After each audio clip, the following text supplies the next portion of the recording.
we paid it off in October. And so, we didn't have the whole year's worth of revenue, but we're gaining that revenue right now.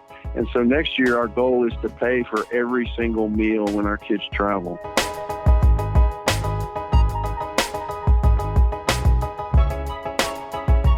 Hello and welcome to the Daktronics Experience Podcast. I'm Justin Oxner here with Matt Anderson. Today we're joined by Lance Moffett, Director of Athletics and Head Football Coach at Fredericksburg ISD in Texas. He's going to tell us about their stadium video board, how it was funded and paid off early, and much more.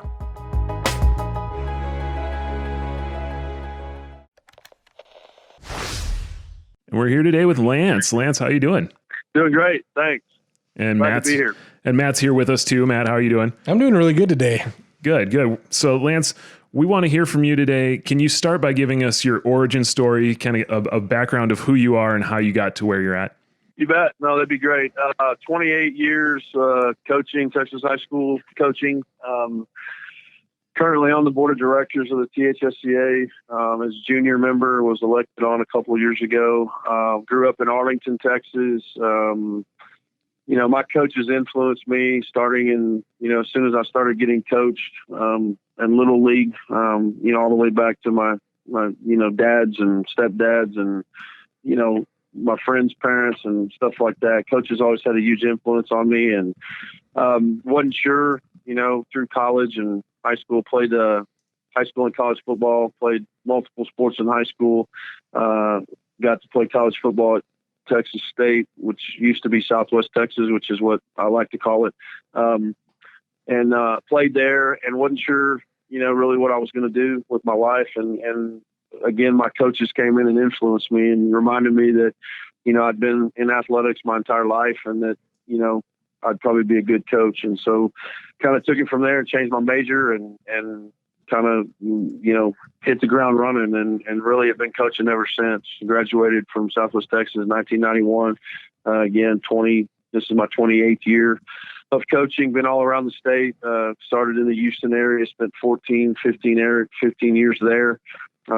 Spent 6 years in the Austin area, and then was blessed after that to come out to the hill country, to God's country, where Fredericksburg, Texas is, in the hill country of the state of Texas. So this was our 10th football season, and it's been nothing but a blessing. Had the ability to raise my children in a small town, and they both went to our program and played multiple sports and all of that. So that's kind of the nutshell of it, I guess. No, that's cool. It's great to hear. That's a lot of different coaching experiences you've had. And I believe right now you're also the director of athletics, correct? Right.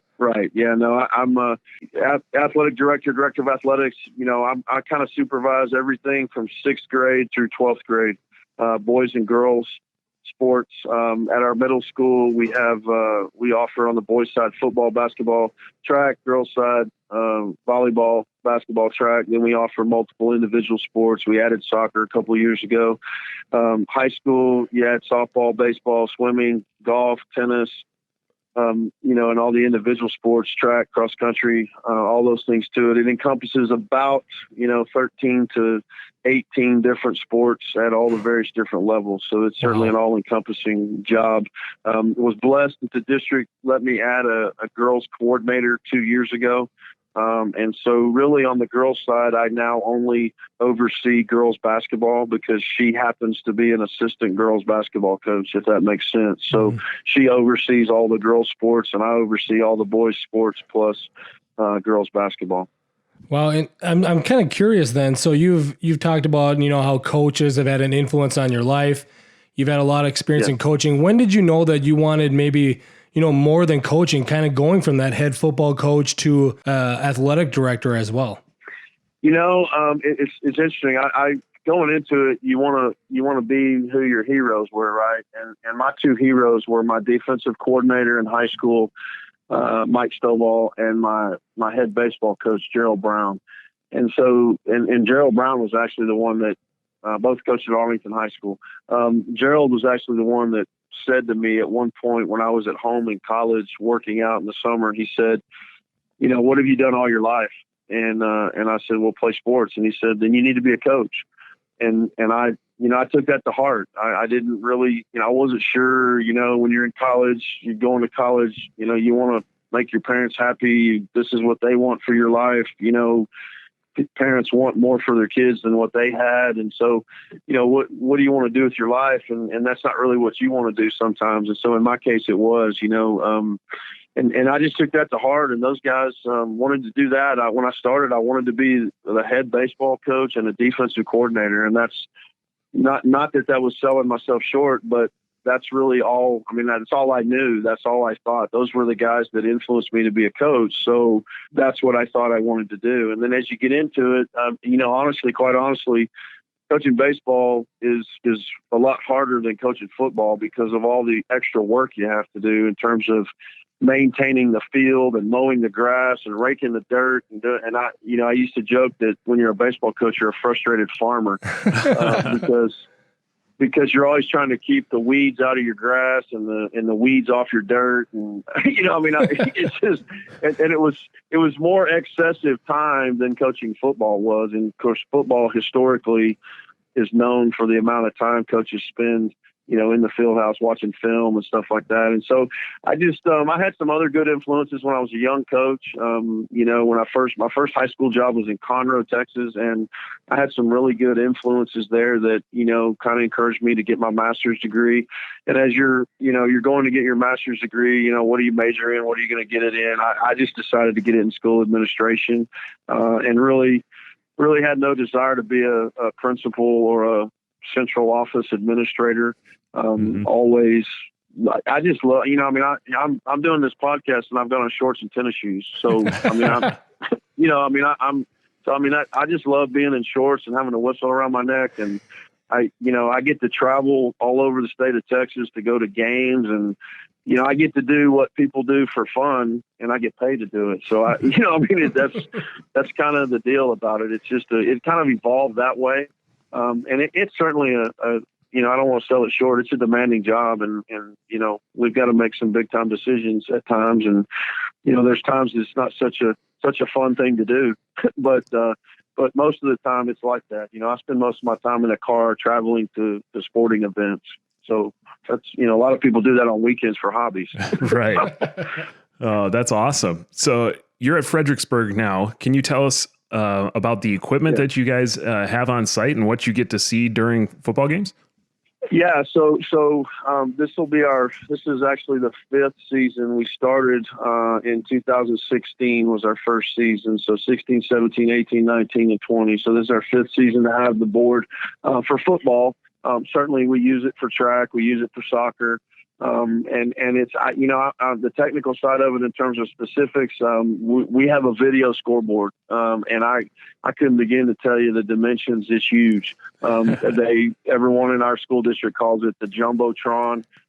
It's even been named the Moffettron because I was the one that kind of helped get it going. And that was probably a negative connotation in that, but it's a big video board surrounded by the traditional style scoreboard. It's a little more traditional. I know the new ones that are coming out, it's all video, and the scoreboard, insets itself in the video board. And that'll probably be our next upgrade, I guess. But we're going to stick with this one for at least 15 years. We've had it for 5. And so we want to go at least 10 more years of generating revenue. But it's awesome. During the game, we do instant replays. We ironically, we just finished hosting our 7th playoff game. This year in Texas, the 4A and below playoffs started earlier than the 5A and 6A. And so because the 5As and the 6As were still playing at their stadiums, at the big districts and the big mega stadiums and all that stuff, there really wasn't anywhere for the smaller schools to play their playoff games. And so our equipment attracted people to our stadium every week. We hosted 7 playoff games over the course of 4 weeks. So one week we hosted 3 games. We hosted a Thursday night, and then we had a doubleheader on Friday.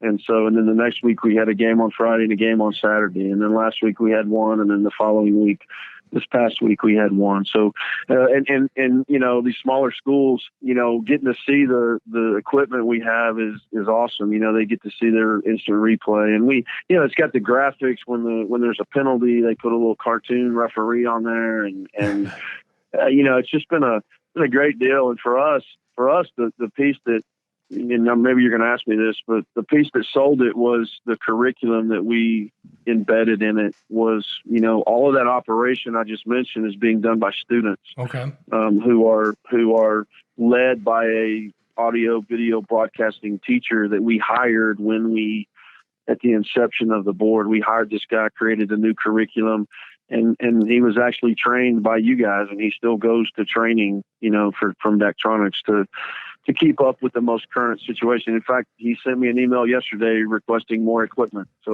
y'all are going to get some more business. All right. We like to hear that. Yeah, thank you very much. Yeah. No, that definitely was a question I was going to bring up, Lance, too, is that whenever we hear of schools, getting a video board, especially if they didn't have one before, what effect has that had on the school with the curriculum? And now, we've talked with other customers too, Justin, on the podcast about right. This ends up being a career thing, right? Like, so if they end up doing this in high school and they like it, they can then go to a college that has a video board, do it there, and then it's even a profession after that, right? No question. And that's the deal. It's really cool. I learned this through the process. We had the Texas Farm Bureau was one of our corporate sponsors, and they had always sponsored our mom's football. And one of the guys that works there, he had actually done that at Texas A&M. And so as this was going on, as we were building the board and selling it and getting the money and all that stuff, he's telling me about his experience. And I learned that at all these colleges, every home game is essentially run by the students. And so that kind of piqued my interest in that this is something we can provide these kids. And certainly these kids are much more technologically astute than people my age are. I'm certainly not going to tell you my age, but it's something these kids are interested in. And that's exactly what it's been. We started out and they really didn't know what it was like, and we had maybe 12 kids in it the first year, but now we have to close it because we have 35 to 40 kids that want to be in the program every year. Wow. And they're, in my mind, they're career ready. And one of the things that is unique to our community is we have a small film industry that is here in Fredericksburg. And so some of these kids have actually gone straight from our program into the film industry that, it's certainly not big like it is in Hollywood or Austin, Texas, or wherever else the film industry is big. But we have kind of a satellite, small little film community, and we host a film festival every year. And so our kids are able to make that jump, right into that deal. And so that was the main selling point that we sold our school board on when we were seeking their approval to do the project. So. And you said you've had the display for 5 years now. This will be the 5th season. How did that process go when you were looking to get the display and looking for funding? So the funding part, ironically, Fredericksburg is a German conservative community. We were settled in 1846 by, Germans who landed at Galveston and started making their way west. And historically, they'd rather spend 5 nickels and a quarter, if that makes sense. They very, very conservative with their money. And I mean that in a good way, as a compliment. We are very fiscally responsible as a school district. Okay. We provide everything that our programs need for our kids. We certainly don't always provide what they want, but we always provide what they need to be successful. And that's kind of our philosophy from a financial standpoint. And so, when I first got here, we had a grass field, because of drought, because of injuries, because of whatever. More and more schools in Texas are going to artificial surface. And I asked the superintendent at the time, I was like, we got to have artificial turf. And he said, not no, but hell no, we're not ever having turf in Fredericksburg. Wow. And so I had to kind of rally behind that. And so the drought helped me out in that we destroyed our practice fields, and then we had to start practicing on the game field. And so that kind of destroyed the game field. And so there was kind of a process that went along with that. And then we looked at supplementing water from the city, gray water from the city. And that was going to be a $250,000 project where they pumped the gray water and we had to store it, and then we could use it for our sprinklers and whatever. And that didn't go. That our school board didn't want to put gray water where our kids were going to be playing, right, rolling around in the dirty water from the sewage, right? Yeah. So at that point, my superintendent said, "Okay, we're going to get the turf."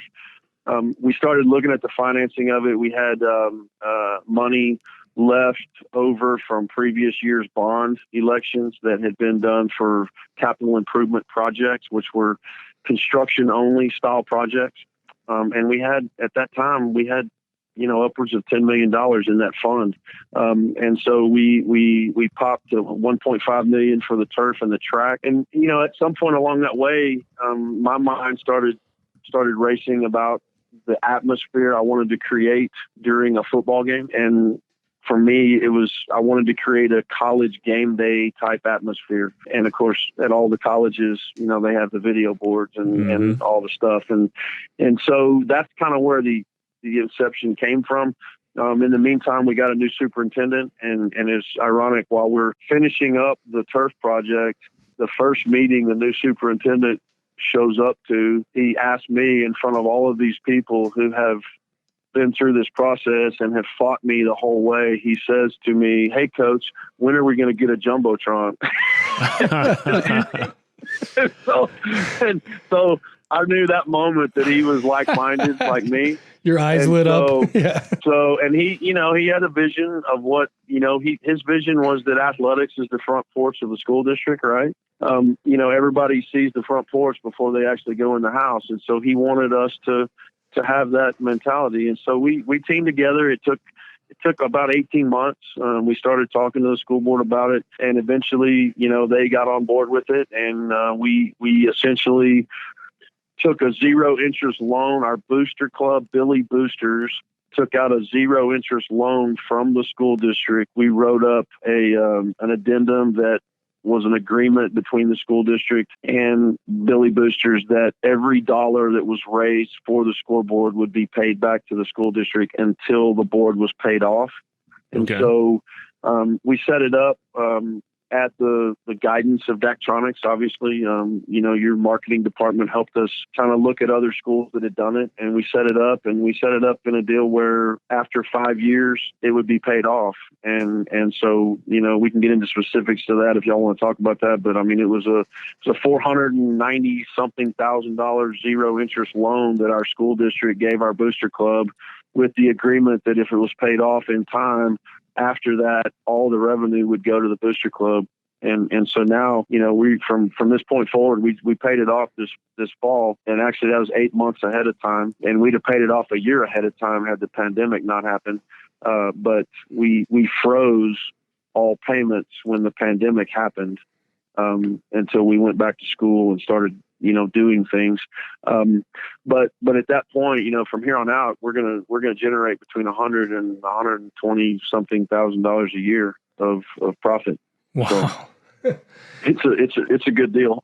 Yeah. Yeah. And that's kind of why, one that we've talked about, one of the main things to bring up today and having you on was you've had a board for 5 years, and your process from getting the display to now where you've had it paid off. We talked a little bit before the call today, Lance. I'm wondering if you could maybe just elaborate on what was it like to work with our Daktronics Sports Marketing Group, and then how did they help you figure out, how you should be selling advertisements on that board? Yeah, the biggest thing they taught me, and I'll shout out to Danny Broughton. He was the guy out of the San Antonio office that kind of helped me, do the marketing deal. But he taught me that I was a salesman. I didn't really, you guys asked me earlier about my career path and all that stuff. I mean, I never saw myself as a salesman.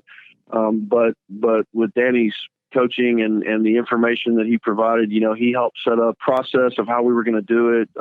Meaning we have We have 4 anchor sponsors, which are the 4 corners of the board. Those are $12,500 a year. I'll just give you numbers so you can kind of visualize. Then we started out with 6 founding sponsors, which were 3 square size. The anchors were rectangles.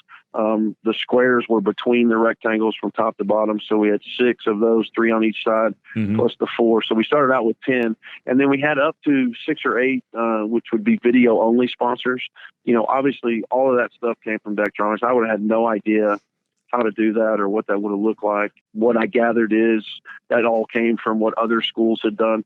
There's a school 23 miles from us, Kerrville, who had just done a Daktronics board as well. And so ours is very similar to theirs because I want to say they were less than 2 years apart of being built. Okay. And so we just kind of modeled their project. Danny kind of helped me set that up.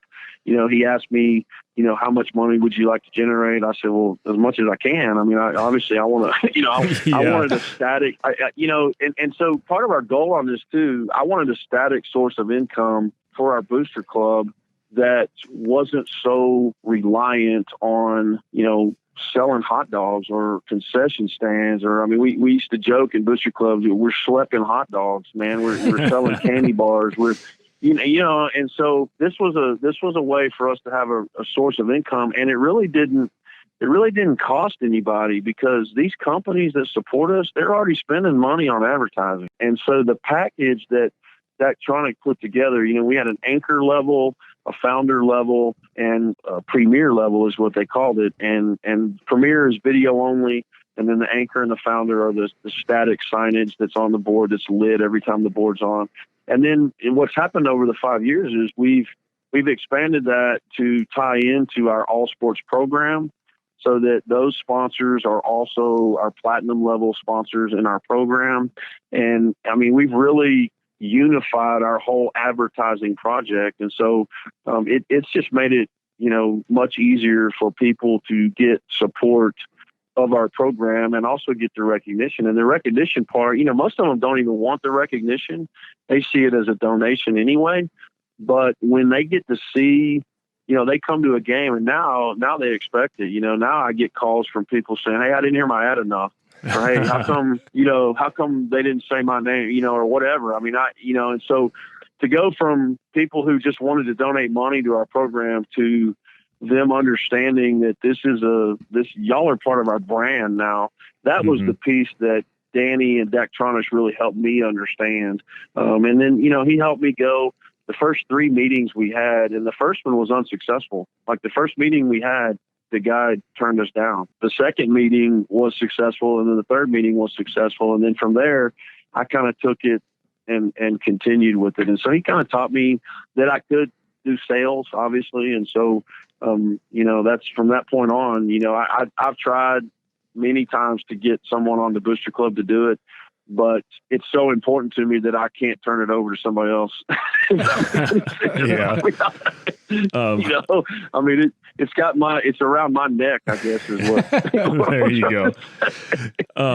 And I was going to ask, you kind of touched on this a little bit, but I was going to ask how your sponsors had liked the attention that they get from the display. You said they like being more part of your team and view it as a donation. Have you heard feedback from them about how their ad is used on the display versus other options? Yeah, no, they like it. The interesting thing about that is, we're a small town. It's funny to me, the newspaper, I'm really good friends with the editor of the newspaper. He's a great guy, man. They cover us like nobody's business. A small town newspaper, you talk about coverage of your small town sports, it's unbelievable. But when we rolled this out, he was mad at me because he thought that I was going to be stealing his advertisers, right? Oh. And so it created a negative at first. And so what I learned to this whole deal and what I've heard from these sponsors is they're already spending that money anyway. Like not a single sponsor on our board doesn't spend money in the paper now, right? In lieu of the money they're spending in our athletic program. They do both. And so the key is using your audio broadcasting class, which we alluded to earlier, we've had those kids make some commercials for these, businesses. And that's the other thing we didn't really mention, but during a game, all of these sponsors, if they have a commercial or if our class has made them a commercial, they get a pregame 15-second commercial and an in-game 15-second commercial. And these kids, led by this adult, are the ones deciding when that happens during a game, during a timeout or during a transition from one quarter to the next or whatever. And so they're all getting these commercials. They don't all have them because they haven't taken the time to either let us make it for them or get one from their home company or whatever. But we have, for instance, we have Chicken Express. Well, they have corporate level commercials. And so they came on board this year. They actually, just took a corporate commercial, cut it down to 15 seconds, and that's what we run. And so, but then 4 or 5 of the others, they have commercials that we've made for them, and they give us a script, and our class, our audio video broadcasting class, puts it all together, and then they review it, and if they like it, that's what we play. So, I think the feedback has been exceptionally good.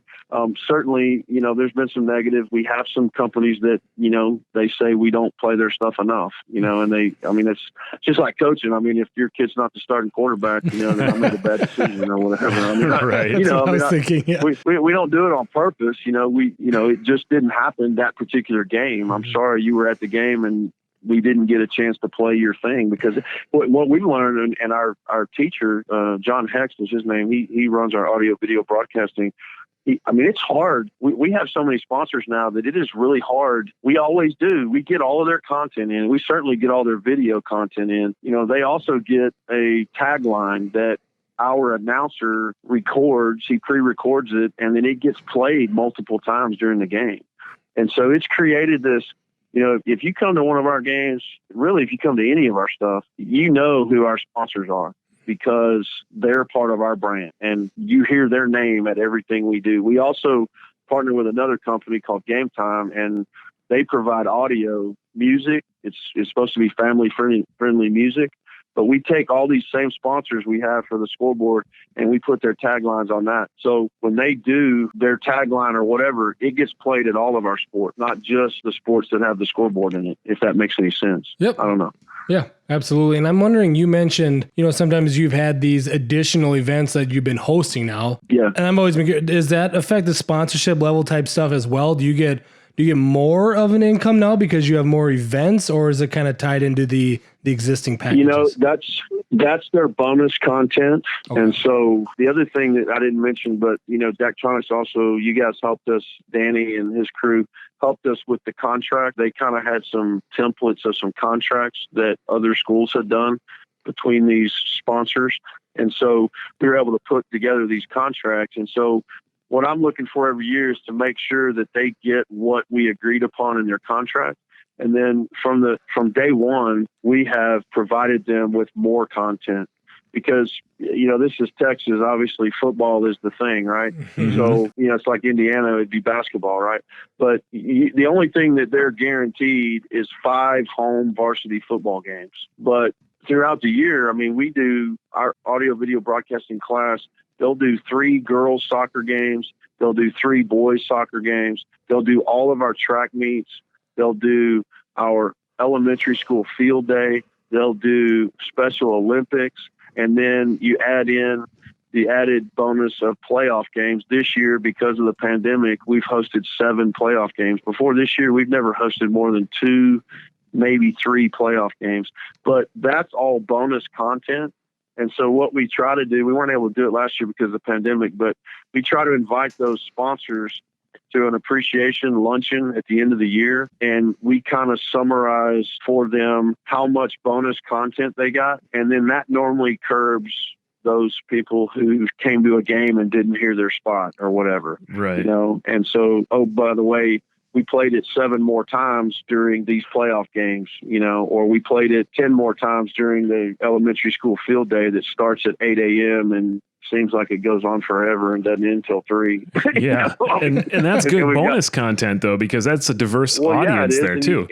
And you've got 800 elementary school kids and all their parents in the stadium. There's there's 1,600 people or 3,200 people in the stadium, getting that extra content. So, and it's not always the same. We don't always run their commercials and stuff like that. When it's a football game, we run it just like a football game. And when it's a soccer game, we try to run it like a football game, but it's not the same thing, because in a soccer game, they start the 40-minute clock and it runs for 40 minutes unless somebody gets hurt. So you don't get to run the commercials as much during the game and stuff like that. We try to do them in pregame. We try to do them at halftime. But we try to give them all the same content. And then for the kids, it's a huge experience for those soccer kids to get instant replay in a soccer game. Every time we score, we run an instant replay of the scoring play or whatever. So it's good. And all that bonus content is just, icing on the cake, I guess, is what I would describe it as. And we've been talking about the students helping run it. You have a teacher who helps out as well. I'm just kind of curious, where's the control room at then? Is that out at the field, or is it kind of in a different facility? So yeah, that's interesting about our facility. We have a field house that is on the end of our football field, and actually the scoreboard itself sits right behind the field house. And the field house houses our locker rooms and our training room and our coach's office and all that. But we have an old field house that is beneath the bleachers on our home side. It was built in the 1950s. I mean, it's archaic, right? But what we did is we gutted the old coach's office and an old locker room area, and we refurbished it, and we put AC, HVAC in there so that it would have central air or whatever. And so it's underneath the stadium. And the interesting thing is that's also like become their green room, where they also do our announcements on what would be a TV channel, Battling Billy channel. That's our mascot, the Battling Billies. And so they use those same cameras and all that same equipment to broadcast our morning announcements. They only do the morning announcements once a week in that format, but they use that same room. So yeah, to answer your question, it's underneath our stadium. And the other thing that we did is we upgraded our headset system for our football team about 5 years ago, and we passed along the old headset system to the AV broadcasting group so that they're all in communication now. Instead of being on walkie-talkies or on cell phones or whatever, they've all got on a headset system, so they look like the football team when they're the guys on the cameras have their headsets on, and they're all in communication with the head guy. So nice. It's quite an operation. Yeah, that's pretty cool. It sounds like it's even that professional level operation with the headsets and everything they've got going on there. I got to know, what's your favorite aspect of having this video display now for the past 5 seasons? I mean, maybe other than the fact that it's paid off. But that's number one, that it got paid off. Okay. I'd like to speak to that. We our Billy Boosters actually got it paid off early. Our sponsors continued to pay the whole time, but they got it paid off early because they wrote a grant to a local foundation. And the lady who owns the foundation, it's the Owen Stye Foundation here in Fredericksburg. She's a very benevolent, person who has donated tons of money all around our community to build hospitals and to build university center and all these things. We wrote a grant for her, and she liked our business model. She liked the fact that we took a 0 interest loan from the school district of money that wasn't being used right at the moment, and we paid it. We were going to pay it back, and then we were going to generate revenue down into the, we're, like I said, we're looking at 15 years is what we're hoping. The board's going to last 15 years. We set aside enough money every year to pay for the extended warranty so that Daktronics still gets to work on it. Right. All right. So that we're not turning it over to our maintenance department, and they do a great job, but I want people from Daktronics working on our board. So we do that so that we can make it last the 15 years. So for me, that's the best part, that we got it paid off. She gave us $100,000. She basically took us ahead a whole year, which was enabled us to pay it off a year early. Then the pandemic happened, and so that kind of slowed things down a little bit. But we're probably 6 months behind where we had originally planned on being once we got the donation. And then for me, this will probably make the video people mad, right? But the best thing for me from the inception was the sound system. We had a horrible sound system. We had old timey, again, our stadium was built in 1954. So we had old timey speaker system that, like we had a throw speaker that threw sound to the other side. And I mean, our sound was awful. And so the first time we used the video board, it had the sound box right in the middle of it. And the way it's designed, as you know, obviously, is to throw sound to the home side and to the visitor side and kind of throw it over the field of play. And I mean, for me, that was the best thing, because now I can, I can play my Spotify on my phone during football practice and it sounds good. Right. I mean, Nice. Seriously, I mean, that's, and I can do it remotely. Like I can be down at football practice and change a song. And that is like, that's like amazing to me that I can do that. And you said you weren't very tech savvy. Like, you're not giving yourself enough credit. No, I think I'm pretty tech savvy now because I can do that. Right. Yeah. But that's that's part of what goes on in football now, is that everybody plays music during practice to create the noise of a game and all that kind of stuff. And we've kind of always done that, but it's never been good. And once we got the new scoreboard, all of a sudden it was really good. And I was like, man, this is awesome. So for me personally, that's the thing I like the most. Nice. I'm kind of curious. Maybe it's too soon to ask this, Lance.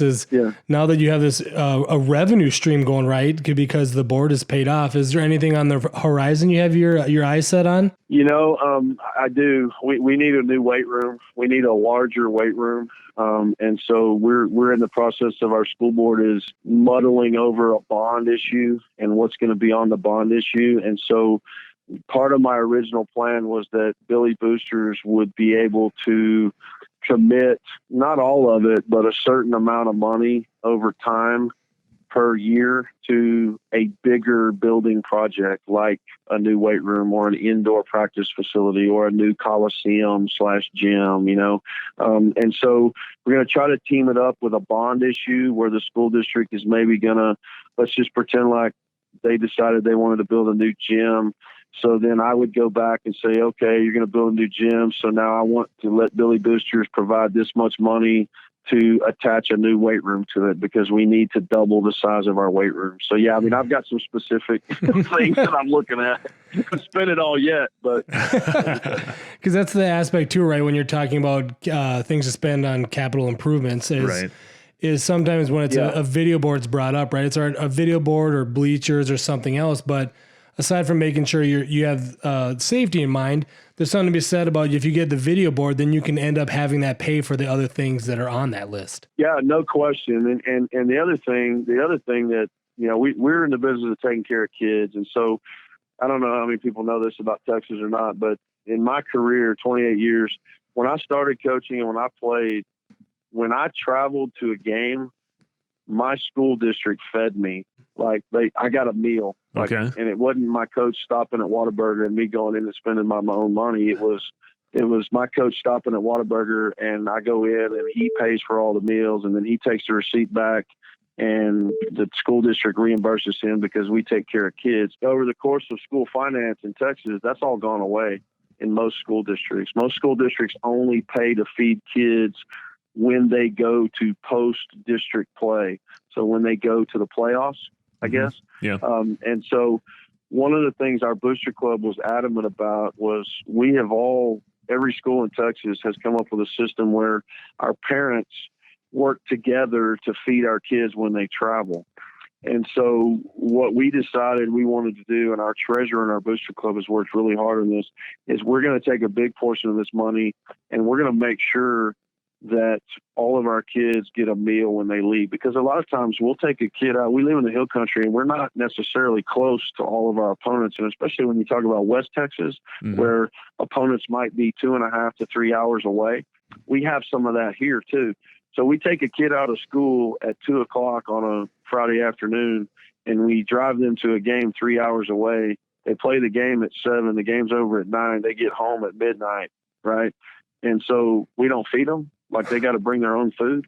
Yeah, I mean, that doesn't make sense. So part of this money is already, this year in particular, Billy Boosters has already voted and agreed that we're going to pay for 25% of the road meals for every sport. Wow. And our goal is next year, when we have this entire amount of revenue, this year we we paid it off in October. And so, we didn't have the whole year's worth of revenue, but we're gaining that revenue right now.